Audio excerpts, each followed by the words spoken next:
Welcome back, Hawks fans, to Hartley Football Game Day, presented by Doctors Hutta and Price Orthodontics. You know, Dr. Hutta and Dr. Price, they have made it their life's work to make smiles in this area better, even better than before, as a matter of fact. And let me tell you something from my own personal experience. I started taking my kids to Dr. Hutta when they were little. Yes, they were getting braces put on when they were back in elementary school. But then eventually, not only did my kids have braces, but I too wound up in the chair being a patient at Hutta and Price Orthodontics. And I'll tell you why. Because they're just great people and they do great things. You want to find out everything that they do? You can. All you have to do is go to their website, lovethatsmile.net, and find out about all of their services. Hutta and Price Orthodontics, find them on the web at lovethatsmile.net. Well, this week, the Hawks are getting ready to face their biggest rival. There's no question about that. The Stallions of Desales. Desales comes into this game with a record of 2-0. The Hawks are 1-1. Before we talk about this week's game, let's talk about what happened last week when the Hawks took on Bishop Watterson. It was a great start for the Hawks, their first drive. They marched down the field. Nyle Johnson into the end zone for the touchdown. That makes it 7-0. But after Watterson scored back-to-back touchdowns, Hartley comes back late in the third. Richard Kenny on the touchdown pass from Peyton Underwood makes it a 14-14 game. And then Hartley would have a chance to retake the lead, and they would do it when Trey Saunders came up the near sideline, breaking tackles and finding his way into the open field. He goes to the end zone for the touchdown that makes it a 21-14 lead for the Hawks. But Watterson would come back and tie it again. And that set up Nyle Johnson for his second touchdown run of the night. 28-21, the Hawks had the lead in the fourth quarter, but it wasn't over. It would take a late defensive stop. Jacob Hoying, the quarterback for Watterson, trying to run for the first down. The entire defense gets there, wraps him up, and takes him down. The Hawks win 28-21 and improve to 1-1. So it was a big win for Hartley last week, and right now, let's bring in the head coach of the Hartley Hawks, Brad Burchfield. Well, Brad, last week, able to get by Watterson. That was a good game. I mean, it was a hard-fought game. You were ahead, you were behind, you were ahead again at the very end of it. As we talk about learning something each and every week, what do you feel that your team was able to get out of that game against Bishop Watterson? What did they learn? Well, I think you learn to just hang in there, that you keep playing to the end and you figure it out at the end. Now, obviously, we didn't play perfect. We have 15 penalties for 150 yards. If you say you're going to beat somebody, anybody, I mean a team with 9 guys on the field with 15 penalties for 150 yards, it's unlikely. So to find a way to win, I think I'm inspired to see how good we can be. When you talk about penalties, that's been something that's been a problem each of the first 2 weeks. Now, again, let's go back to this lack of scrimmage games and the training camp you had to go through. I know that all factors into it. But how concerned have you become, or have you become concerned with the penalties and getting those cut down as the weeks go ahead here? I mean, of course you are. I mean, you could call holding on the offensive line or defensive pass interference for a man coverage team. You could, depending on what the opponent wants to yell about and what the officials want to call, you're at their mercy. And I'm not saying it's warranted or unwarranted, but we'll have games where we have 2 penalties, and then we had a game where we had 15 penalties. And I promise you, we're playing the exact same game. I do caution sometimes when I see coaching staffs invest so much time in working the officials and they don't win. I feel good about what we're doing. I want to ask you about running backs, because I love to talk to you about them because you always have such a good stable of them. But when you lose Jalen January as your feature back last year, the question is always who's going to be the next guy. And I know you have several to choose from, but Nyle Johnson has really stepped up in that role. He had 2 touchdowns last week for you. What do you like the most about this guy? I mean, he's so coachable. He's such a great kid, such a hard worker, loves football. He's going to be he's a great player now, but he's going to be an even greater player. He's shifty. He's able to control the change. We want him to hit it up in there a little bit more. I mean, he's once. Here's the thing with running backs: once they figure out they can make a cut and then make a big play, too often they want to make a cut all the time. And our game is a little bit more north and south, or at least that's what we want to create it early in the season, and then kind of develop the artistry of running the football as we get going later in the year. But he is one of those guys that has that ability to make that cut in a tight space. Last week, I can think of 3 or 4 times where he was going up the middle. I thought it might be no gain or 1 yard gain. He turned it into 5. all these running backs and him in particular, but certainly Trey and Marcellus and Sumo, they're just so physically tough. I mean, these are tough kids. And that's what's awesome. That's an embodiment of our program. When you talk about Marcellus, you're talking about Marcellus Parker, and this is a guy that we've seen you use as a feature running back in past years. He's got a little bit of a different role right now, doesn't he? I mean, he had a big run in the game against Watterson, but you're using him to do some different things and a lot of blocking.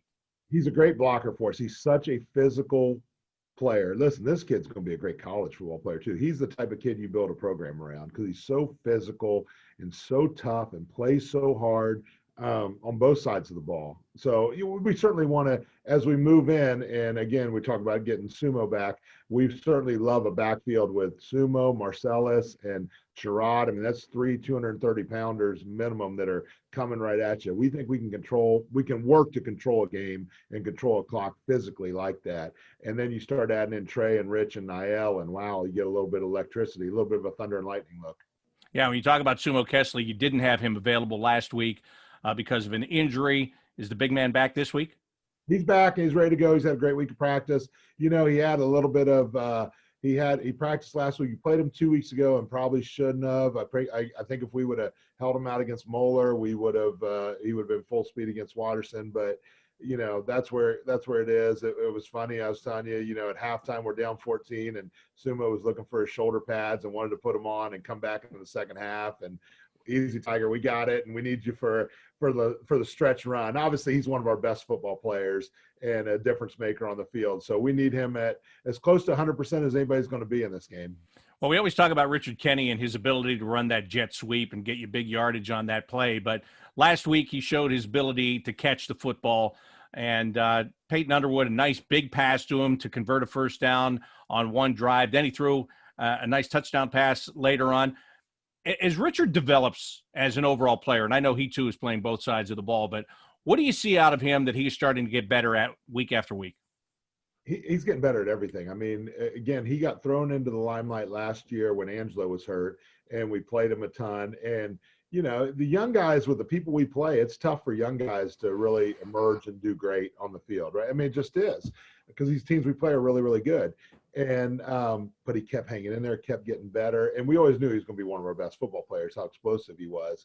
And he's done a great job of being a great pass catcher. I mean, Peyton put the ball in an area that was like that big, which is really, really tough to do. And he came down with it, and they had good coverage on it. I thought it was fantastic. Richard has done everything we've asked him to do. He's become just a fantastic player for us. Obviously, he is playing a little bit on both sides of the ball. If we play a passing team or a team that can throw the ball, he's so quick and really good in coverage. We want him out there. If we play a team that's going to pound it and run the ball, obviously we might want a little bit of different personnel on the field. All right, so speaking of that, one guy's name that I didn't call as much last week as I have in previous weeks is Daniel Tucson. That doesn't mean he wasn't involved. It just means that with a spread 5-receiver offense, there were other guys that were more of the focus of that game in many ways. But now this week you go back to playing against the Desales team. They love to run the football. Their quarterback can run it. They've got a running back in Quintel Quinn that can run it very well. Daniel Tucson, how big of a factor can he be in a game like this when you're going to get the ball on the ground?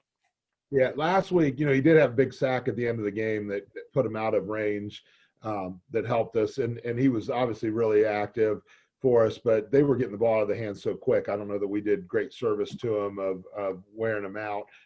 And plus, I got a little nervous. We wanted to pressure their quarterback at Watterson. They did a good job protecting, and they hit a couple passes. Then I got nervous, and we backed everybody off. It became a little bit of a chess match, and I don't know that we used his strengths as good as we would like to next time we play him, to be honest with you. He's going to have a big factor this week. Like, he's got to tackle Quintel Quinn. This kid's a really good, big, strong, physical player, and these are two behemoths that I want to see go up against each other. Also, they've got a great guard, number 61, and we want to see Daniel and he. I'm sure they're going to be, swapping pain a little bit during that game, and that's going to be a great battle. I mean, Daniel's playing fantastic on offense. He's doing great. I mean, he's one of the best players on the field every week, and we expect him. He's got to have a great game this week for us to be competitive with the Desales. Young quarterback for Desales, just like your team. Nicky Pentello is a guy that he can run the football too. Had over 100 yards last week, I think, and he's he gives them an option. Literally, he can give them an option the way they run their offense. How tricky is that going to be to deal with him and getting the right read? They've played two quarterbacks almost equal. They played a bigger, stronger kid who can throw it, but he can't really run it very well. And then the younger kid can run it, but honestly, he doesn't throw it really well. So it provides a different challenge to both of them. And they're both good at what they do, and they both they're almost running two different offenses when the kids are in the game. But they both provide different challenges for us. The younger one obviously provides a whole different problem than the older one. And I don't know what direction they go or who they want to play, but we've got to account for him. We've got to tackle him on every play, and he's shifty. So it's not like what we've said all week. You can't come out and say, I'm going to really put my shoulder pad into him and knock the snot out of him. That ain't going to work because he's too shifty. You've got to surround him and get him down. All right, the last thing I've got for you here is this is your first road game, and I know it's not that far away, but it is on the road. And how does this affect the rules this year? The difference in the number of guys that you can travel and this and that. Can you go over that rule again and how you make your decisions as to who's going to go and who's not? Yeah, so it's 50 players can go for in CCL games, 50 players on sidelines. That's home or away. And so what we usually do, we have about 52 kids on the roster, and there's always a couple that are hurt or a couple that are out. So it really has fit us okay, and we've been all right with this roster. The biggest thing is obviously we won't go in locker rooms and we won't take a bus over there. And obviously I like that. The kids all have to report there by 4:45. We're in the end zone. We're outside. I like it. I think it's good. I think if anything, I just told my English class that during this reinvention of society, whatever we've had during the pandemic, I think smart people have learned that there's a better way to do things, and that as coaches, as teachers, Mr. Winters isn't watching this, we have wasted a lot of time, right, that we didn't need to waste. If the most important thing is the child to gain the knowledge, then let's keep it in center field. If the most important thing is the child to be prepared for the game, let's keep it right there. Let's focus on that. We've wasted a lot of time by watching movies and doing walkthroughs and giving pep talks that we think make a difference, that only make us feel better as coaches, and that don't impact the kids and their ability to play at all. I think this may open the door to do things smarter and better. Listen, you didn't want to come in here and do this interview. This is a lot better way to do it, and it is. And the same information's getting across. So I think that there's a lot of good from it. And I think the way we would travel